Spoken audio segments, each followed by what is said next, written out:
Teleamazonas presenta 24 horas con Milton Pérez y Diana León. Buenas noches con todos. Día intenso y con una posible fisura en las relaciones entre Ecuador y Colombia. El presidente Noboa decidió una tasa de seguridad del 30% a productos colombianos. Esto en respuesta, según dijo, a la poca cooperación en materia de seguridad. Hola, Diana.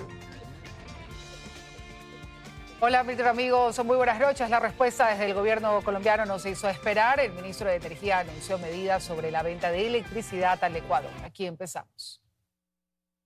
Este es el detalle. El presidente Daniel Noboa anunció que Ecuador impondrá una tasa del 30% a las importaciones provenientes de Colombia por una falta de cooperación de ese país en materia de seguridad.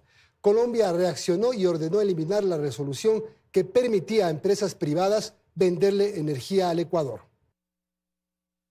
Desde Davos, Suiza, el presidente Daniel Noboa anunció que a partir del 1 de febrero, Ecuador aplicará una tasa del 30% a las importaciones provenientes de Colombia. Según el mandatario, la medida responde a una falta de cooperación por parte de ese país en materia de seguridad. En su cuenta de X escribió: hemos hecho esfuerzos reales de cooperación con Colombia, incluso con un déficit comercial que supera los $1.000 millones anuales. Pero mientras hemos insistido en el diálogo, nuestros militares siguen enfrentando a grupos criminales atados al narcotráfico en la frontera sin cooperación alguna. Y justamente en el marco del Foro Económico Mundial, el presidente Noboa dio más detalles de su decisión al diario colombiano El Tiempo. Y en el tema fronterizo no vemos un trabajo del otro lado. Esa tasa va a servir para también financiar. La seguridad cuesta. La tecnología cuesta, el control fronterizo cuesta. La medida, explicó, regirá hasta que exista un compromiso real para enfrentar entre ambas naciones el narcotráfico y la minería ilegal en la frontera. La respuesta de Colombia llegó varias horas más tarde. El ministro de Energía de ese país, Edwin Palma, ordenó desmontar una resolución aprobada recientemente para que empresas privadas colombianas pudieran vender energía a Ecuador. Rechazamos la medida arancelaria impuesta por Ecuador, una agresión económica que rompe el principio de integración regional. Y en su publicación destacó que su país ha cooperado con Ecuador en esta materia cuando más lo necesitó, incluso cuando su sistema estaba atravesando problemas similares por la sequía. Mientras que en materia de seguridad, el titular de la cartera de defensa, Pedro Arnulfo Sánchez, escribió: la cooperación de Colombia con todas las naciones para combatir el narcotráfico es una de nuestras grandes fortalezas. De lo contrario, ganan los criminales. Colombia y Ecuador mantienen una estrecha e histórica cooperación contra el narcotráfico, cuyos resultados se vigorizan con la permanente articulación. Justamente una hora después del anuncio del presidente Noboa, el Ministerio de Defensa colombiano hacía esta publicación. La cooperación entre Colombia y Ecuador permite resultados concretos contra el narcotráfico transnacional. En una acción conjunta entre la Armada de Colombia y el Ejército ecuatoriano, se logró la incautación de 2.24 toneladas de marihuana en la zona fronteriza. Colombia reafirma su compromiso con la cooperación bilateral en materia de seguridad. El presidente Gustavo Petro no se pronunció. Belén Merizalde, Teleamazonas. Hace minutos el gobierno ecuatoriano, mediante un comunicado, aclaró que la tasa de las importaciones desde Colombia no incluye a donaciones, efectos personales y ayudas técnicas, así como la venta de energía eléctrica y el servicio de logística de hidrocarburos.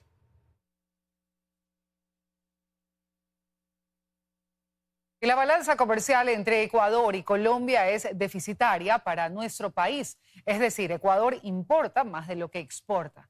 Medicinas, electricidad, productos de cuidado personal, insecticidas y desinfectantes constan entre los principales productos que se compran. A $852 millones ascendió el déficit de la balanza comercial no petrolera entre Ecuador y Colombia durante el periodo enero-noviembre del 2025.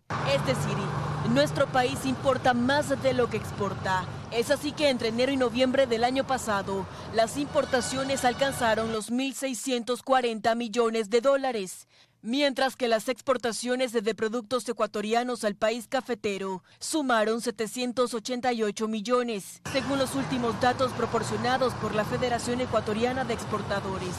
En el documento se observa que desde el 2021 el comercio no petrolero entre ambos países ha dejado un saldo desfavorable para Ecuador. Sin embargo, la estadística revela que las importaciones no petroleras desde el país cafetero han disminuido al menos en los últimos años. En 2024, por ejemplo, hubo una reducción del 8%. Cosméticos, plástico y sus manufacturas, vehículos y partes, medicinas y energía eléctrica constan entre las importaciones que Ecuador realiza desde Colombia. Datos de FedExport detallan que más del 40% de las importaciones no petroleras corresponden a insumos utilizados para la producción de bienes en Ecuador. En cuanto a las exportaciones, Ecuador le vende a Colombia principalmente enlatados de pescado, extracto y aceites vegetales, madera y camarón. Es así que mientras Estados Unidos impone aranceles y el mundo reacciona, Ecuador anuncia una medida similar y lo único que tendrá como resultado es el encarecimiento de su propia economía. Bernarda Ceballos, Teleamazonas. El incremento de aranceles a Colombia anunciado por el presidente Noboa genera preocupación en el sector comercial de la frontera. El intercambio binacional mueve más de 5 millones de dólares diarios por el puente Rumichaca. Vámonos de allá justamente. Jairo Jacome está ahí y nos trae detalles. Jairo, buenas noches. Así es, ¿qué tal? Buenas noches. Un promedio de 250 tractomulas con diferentes mercancías cruzan diariamente el ducto internacional hacia las zonas de foro de Tulcán y Ipiales. Por el puente internacional de Rumichaca circulan un promedio de 1.500 vehículos diarios, entre ellos 250 tractomulas con mercancías, como parte de la dinámica comercial fronteriza entre Ecuador y Colombia.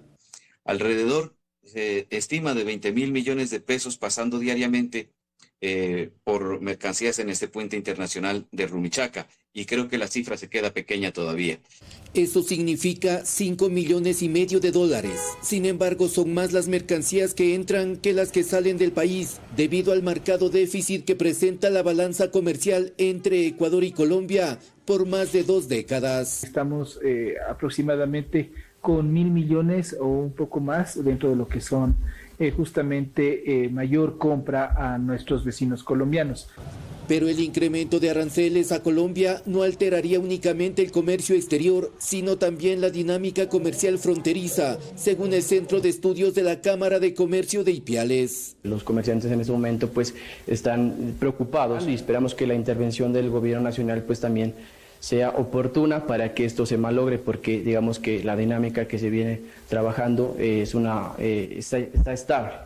La misma interpretación mantienen los comerciantes ecuatorianos que trabajan en frontera. Puede ser un arma de doble filo.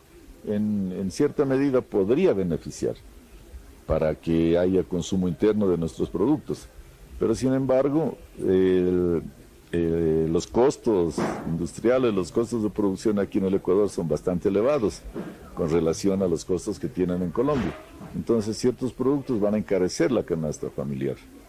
A ello se suman los perjuicios para el sector comercial de los dos países, debido al incremento de la informalidad que va de la mano con el tema de la inseguridad. Sí, por supuesto, el tema del arancel lo que va a hacer es que empiece a surgir un tema clandestino de comercio como es el contrabando. Ecuador vende menos de lo que compra a Colombia desde el año 2006, con un déficit marcado que se incrementa paulatinamente. El sector comercial fronterizo solicita a las cancillerías de los dos países encontrar soluciones viables que no alteren las relaciones bilaterales.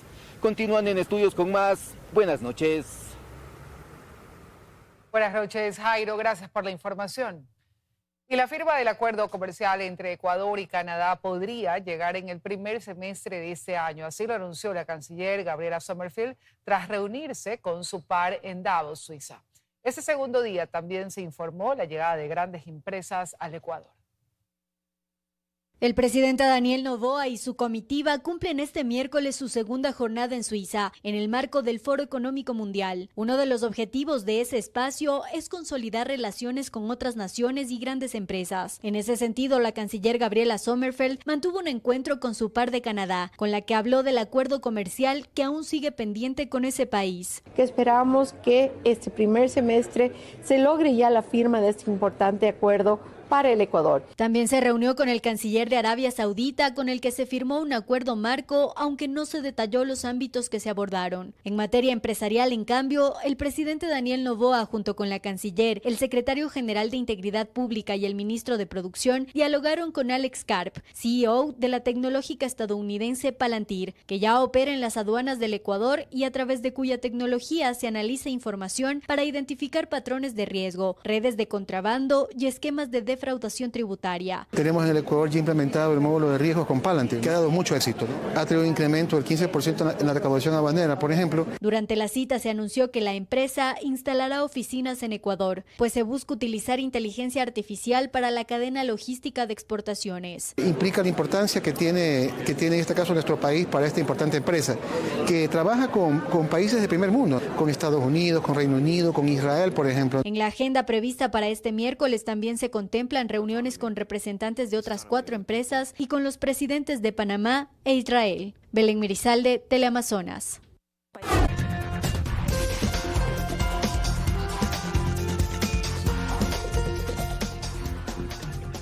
Un policía asesinado y una servidora policial herida dejan 2 ataques armados en una noche de violencia que vuelve a encender las alertas en Guayaquil. Las investigaciones para dar con los responsables de este hecho continúan. Guayaquil volvió a cerrar una noche marcada por la violencia armada. En menos de 3 horas, 2 ataques distintos dejaron como saldo un servidor policial asesinado y una mujer policía herida en sectores del sur de la ciudad. Pasadas las 11 de la noche en el circuito centenario, César Augusto Sevilla Toro, sargento segundo de la Policía Nacional, fue asesinado con varios impactos de bala en la cabeza, mientras se encontraba de civil conversando en la vía pública. El ataque se ejecutó con un arma calibre 9 milímetros, el mismo tipo de armamento que utiliza la propia institución policial. Él trabaja acá en la zona 8, en el distrito Modelo. Los disparos fueron realizados desde una furgoneta color plomo, cuyos ocupantes abrieron fuego de forma directa. Tenemos identificado un vehículo, tenemos aproximadamente cómo fue la dinámica de ese momento. Un antecedente que forma parte de la investigación. En un operativo previo dentro de la penitenciaría del Litoral, fue hallada el arma de dotación del servidor policial, un hecho que abre líneas sobre posibles seguimientos, filtraciones o represalias.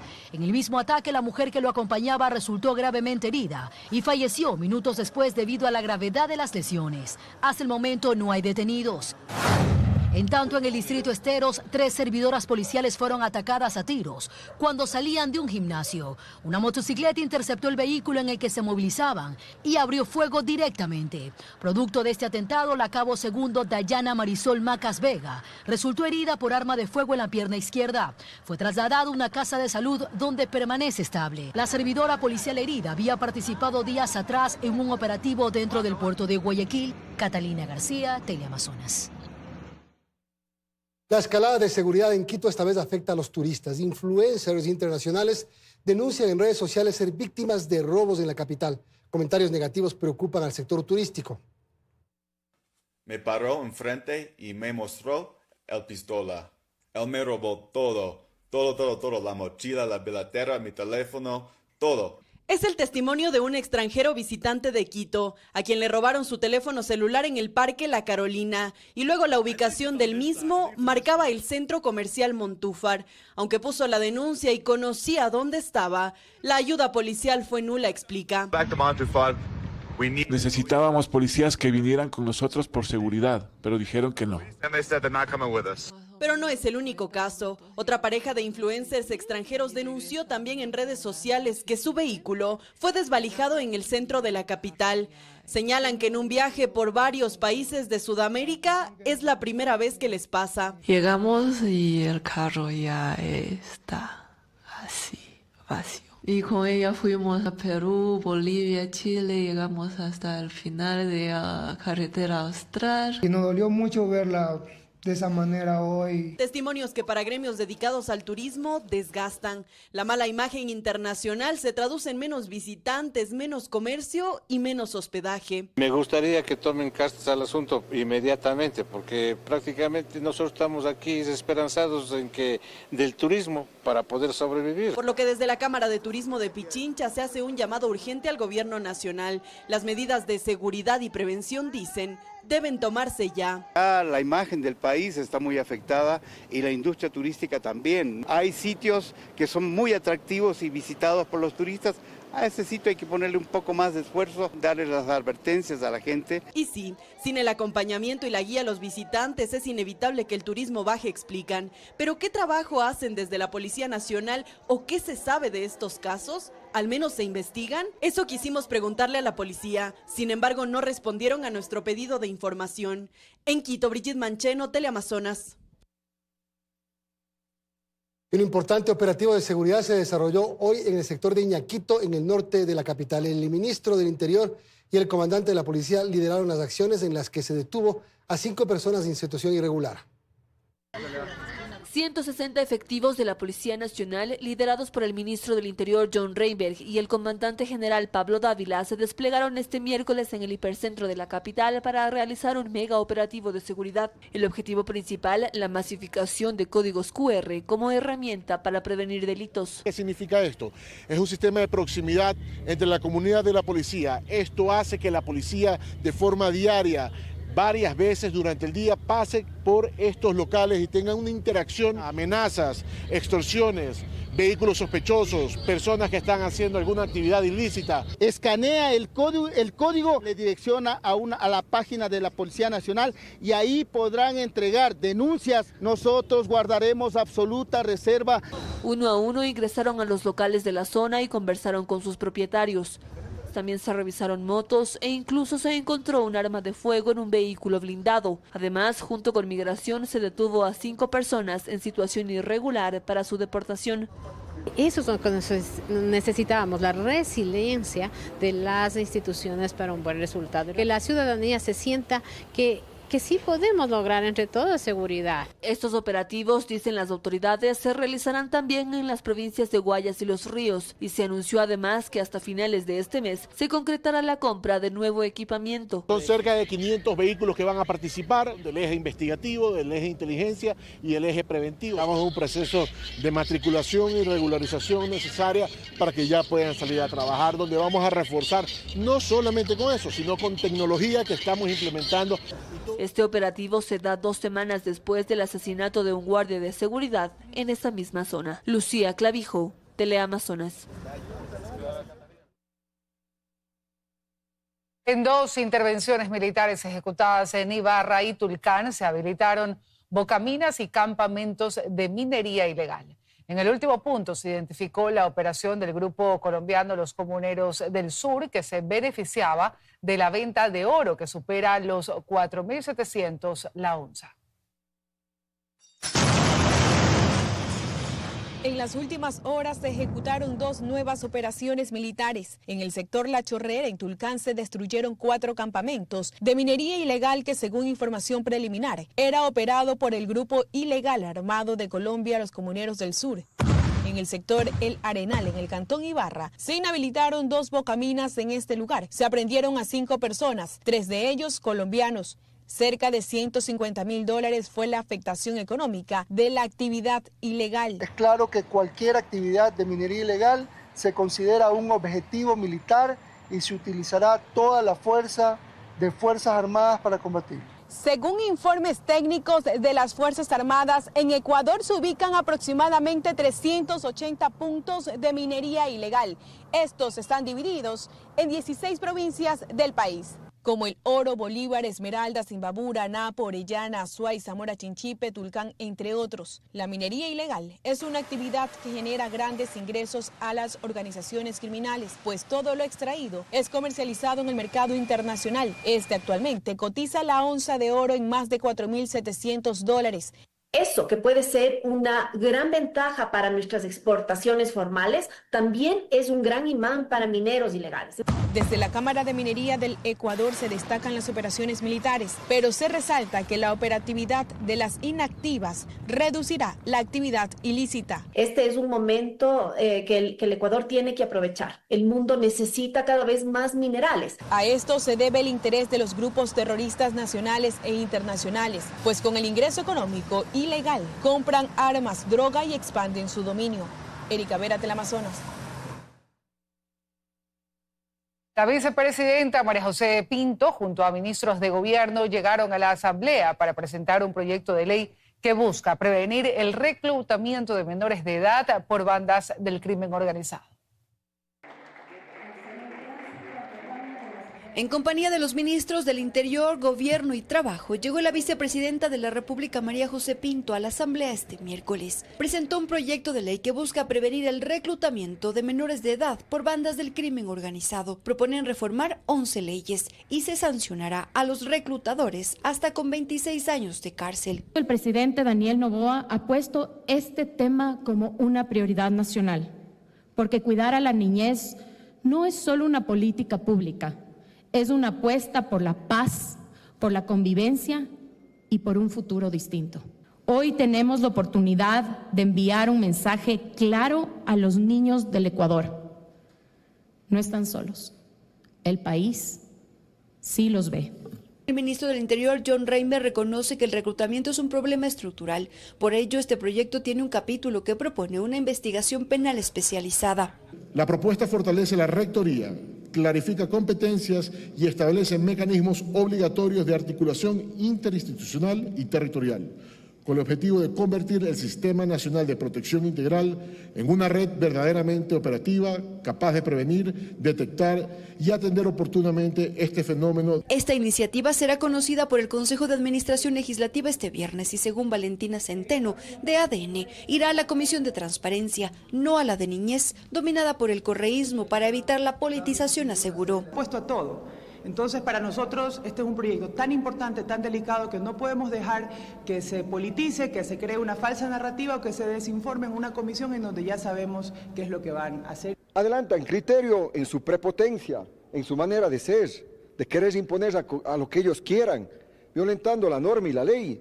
Es un país que hoy en día, con quienes nos gobiernan, incluida la Asamblea Nacional, quien dirige la Asamblea Nacional, comete irregularidades, arbitrariedades que no le hacen bien a la democracia. La propuesta se construyó desde junio del año pasado. En Quito, Karen Aro, Teleamazonas.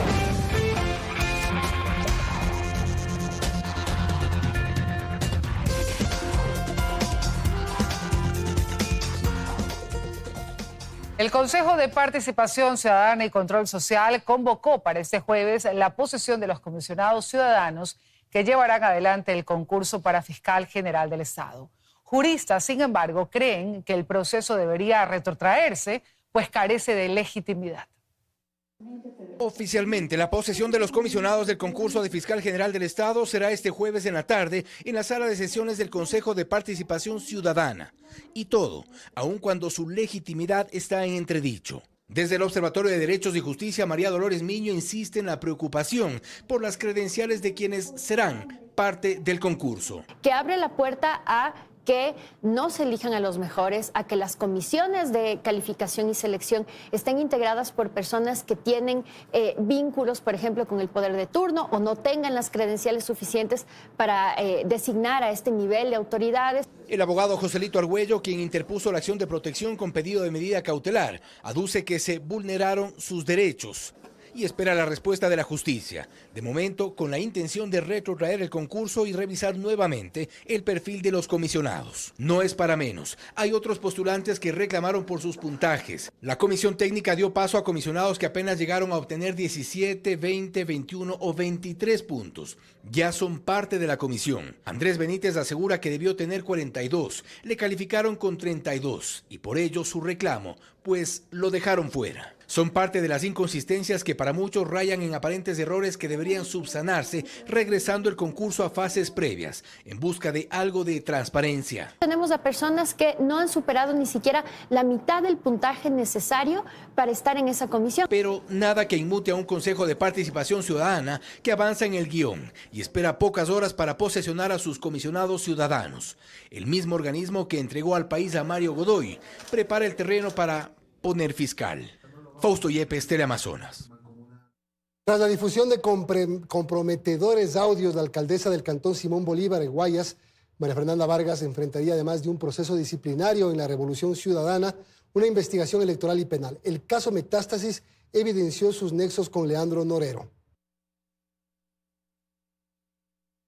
Leandro Norero y la alcaldesa de Simón Bolívar, María Fernanda Vargas, conversaban. Lo hacían seguido y aquello quedó evidenciado en los chats extraídos de los celulares del asesinado narcotraficante. Recientemente se reveló que no solo había conversaciones de carácter personal, sino también audios de este tipo. Mi amor, son $4.000, porfa, ayúdame, mi amor, te lo ruego. No tengo más a quién pedirle, de verdad. Esta persona me quedó mal y tengo que pagar la segunda mitad a los artistas. Las conversaciones habrían tenido lugar entre finales de agosto e inicios de octubre de 2022. Eran tiempos de campaña. En febrero de 2023, Vargas conseguía la alcaldía de Simón Bolívar. Este 5 de febrero de 2023 con las elecciones locales, donde para alcaldesa de Simón Bolívar tenemos una valiosa mujer simoneña. Por su cercanía con Norero, la Revolución Ciudadana la llevará al banquillo del Comité de Disciplina. Pero más allá de esto, el caso creen Medardo Leas y Carlos Aguinaga, ambos expresidentes del extinto Tribunal Supremo Electoral, debe generar una profunda investigación sobre el origen de los fondos de esta y otras candidaturas. Naciera y la quiero, por eso aunque yo muera, la vida yo la diera por no verla sufrir. Abrir inmediatamente una investigación para revisar las declaraciones que han hecho el movimiento o el partido que ofreció esta candidatura. ¿Quién nos garantiza que no está ingresando dinero oscuro en la política si no es la autoridad administrativa electoral? Desde el Consejo Nacional Electoral se asegura que los controles existen, que si hay novedades se las reporta a la Unidad de Análisis Financiero para que de ahí se notifique a la Fiscalía para la investigación de posibles delitos, pero que todo esto es de carácter reservado. Si tuviéramos esa información en cualquier expediente, nosotros no podríamos dar mayor información al respecto. Vargas, a través de un comunicado, aseguró que sobre el tema no se referirá más, que si algún aspecto de su pasado debe ser examinado, colaborará en los canales correspondientes. Y aunque desde el CNE se asegura que se implementan controles frente a estos hechos. Una vez que se inicie el proceso electoral, nosotros ya activamos nuestros mecanismos de monitoreo tanto en los medios digitales como en las vías. Para Aguinaga y Olea son insuficientes. El crimen organizado busca tener representación política a vista y paciencia del Consejo Nacional Electoral. La democracia está corroída. Carlos Acoto, Teleamazonas. Desde hoy miércoles está abierta la inscripción al proceso de contratación docente Educa Empleo del Ministerio de Educación. Hasta el 22 de enero los profesores podrán postular para acceder a una de las 362 vacantes disponibles.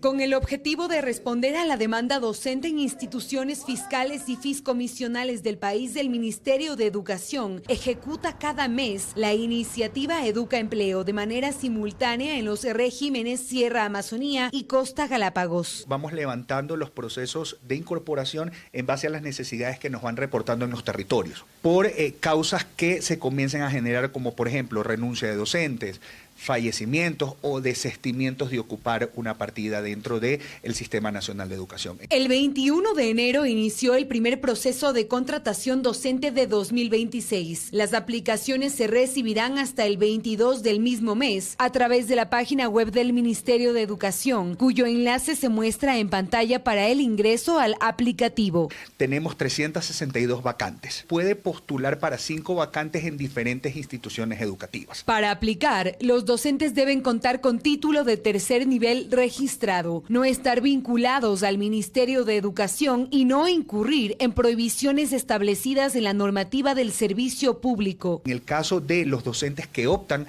por dar idioma extranjero, por ejemplo inglés, tener la certificación, para los que dan idiomas ancestrales, tener la certificación de dominio. Los aplicantes podrán visualizar los resultados en el sistema Educa Empleo a partir del 29 de enero y quienes sean seleccionados comenzarán en sus plazas de trabajo a partir del 1 de febrero con un contrato de servicios ocasionales o nombramiento provisional y una remuneración mensual de $817. María Gracia Chacón, Teleamazonas.